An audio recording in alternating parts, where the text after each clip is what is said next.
on Instagram on Kia & Co. and on my site on kiaandco.net. I am making chocolate ghee brownies today. Dark chocolate ghee. Ghee is an Indian clarified butter.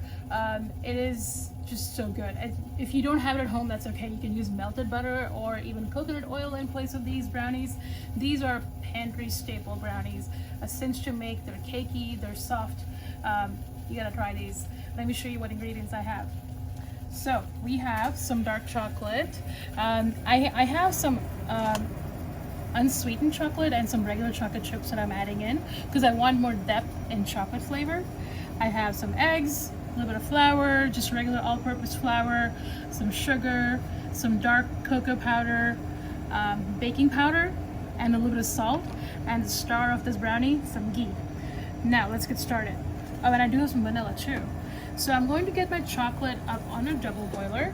A double boiler is when you have a pot of hot water and then you put another pot on top of it to melt whatever is in the bowl. Because we're trying to melt this more gently. So we don't want to put it on direct heat because chocolate can burn pretty fast. So once this melts a little bit, I'm going to add in my ghee. You gotta be careful if this portion gets hot. I'm gonna grab a towel.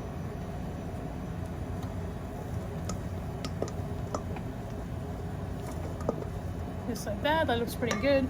The chocolate is sort of halfway melted. I can add in my ghee at this point.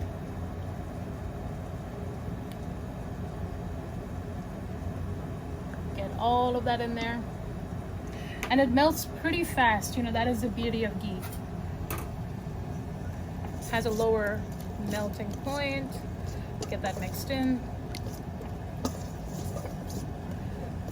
You know, I usually love a fudgy brownie, but something about a simple cake brownie that you can make in about 20 minutes flat, just can't beat that.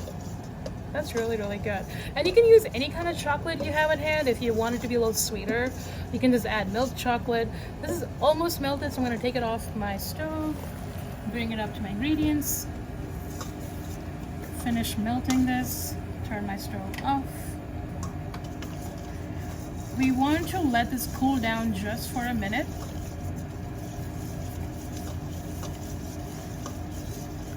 Make sure the chocolate is melted all the way. Looking great. All right, at this point, I'm going to add in my sugar and the cocoa powder. The reason I like to add the cocoa powder at this point is because a little bit of the heat from the chocolate will intensify the cocoa flavor and give you a deeper tasting brownie, which is, don't we all want that? Don't we all have a nice deep flavor in here? Beautiful. So our brownie, our sugar is mixed in here, and in next goes the egg. You want to work a little fast from this point because we don't want to cook the eggs.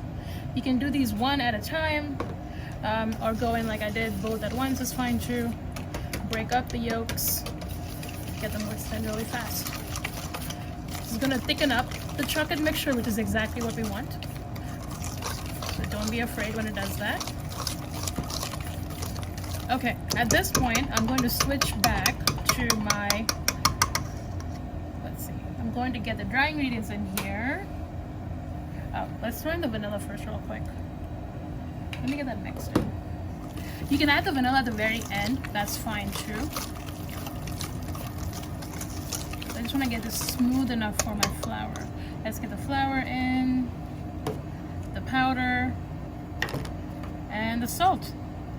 Salt is really important in baking. You know, that's kind of what brings out the sweetness of the other ingredients. It kind of balances it out.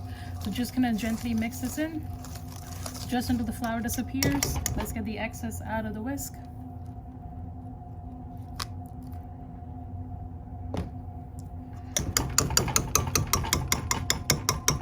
That looks pretty good.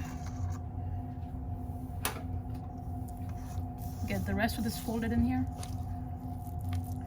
At this point, you can add anything you like. You can add more chocolate chips to it. You can add nuts to this. You can add M&Ms. Really, sky's the limit.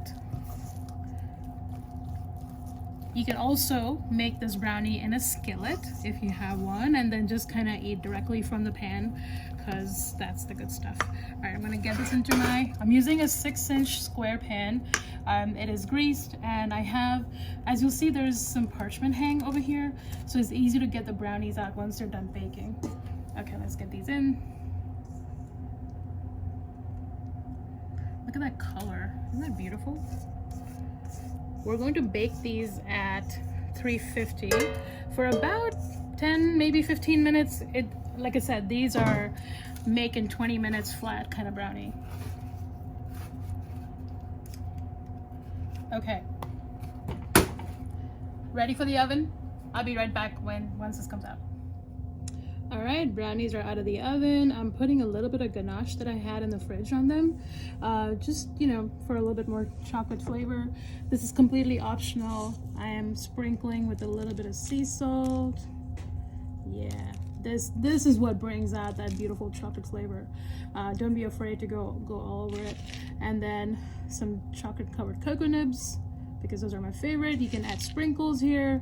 I also have some chocolate chips. You can add nuts, seeds, whatever you feel like adding, just for a beautiful ghee brownies. I will link the recipe to the ganache right under here so that you can also make it if you'd like. Let's see how this puppy looks. And here we go. This has such a beautiful cakey texture. Like, you definitely want to try and make this at home. Look how pretty that is. Isn't that beautiful? So I hope you'll make these ghee brownies and tell me what you think. Again, switch them up with any kind of fat you want to use. You can use melted butter, coconut oil, olive oil. The textures will change a little bit with each different kind of fat you're using, but that's the beauty of experimenting. Make these little pantry ghee brownies. You're gonna love them. Thank you for watching.